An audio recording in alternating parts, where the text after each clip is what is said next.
Hello everyone. Diwali is a festival of lights. అలాగే ఇదే టైంలో మనం పెద్ద పెద్ద సౌండ్స్కి ఎక్స్పోజ్ అవుతాం.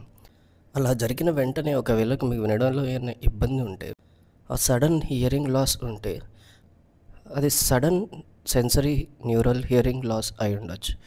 ఒకవేళ అదే జరిగి ఉంటే ఇట్ ఈస్ అన్ ఎమర్జెన్సీ. అది ఎందుకంటే ఒకవేళ సరైన సమయంలో మీరు ఒక ఈఎన్టీ సర్జన్ని కలవకపోతే మీ వినికిడి పూర్తిగా పోవచ్చు.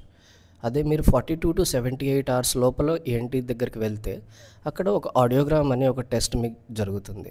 ఆ టెస్ట్ జరిగిన తర్వాత దాని రిపోర్ట్స్ బట్టి మీకు కొన్ని మెడిసిన్స్ ప్రిస్క్రైబ్ చేయబడుతుంది, లేదంటే చెవిలోనే డైరెక్ట్ ఇంజెక్షన్ ఇవ్వబడుతుంది. అలా చేసినట్టయితే మీకు 80 to 90% ఆఫ్ హియరింగ్ మళ్ళీ వెనక్కి వచ్చే అవకాశం ఉంది. కాబట్టి దీన్ని ఇగ్నోర్ చేయకండి, మీ ఈఎన్టీ సర్జన్ని వెంటనే కలవండి. Wishing you all a very happy Diwali. And అలాగే వీడియో నచ్చినట్టయితే లైక్ చేయండి, సబ్స్క్రైబ్ చేయండి, అండ్ ఈ ఇన్ఫర్మేషన్ మీ ఫ్రెండ్స్ అండ్ ఫ్యామిలీతో షేర్ చేయండి. Thank you.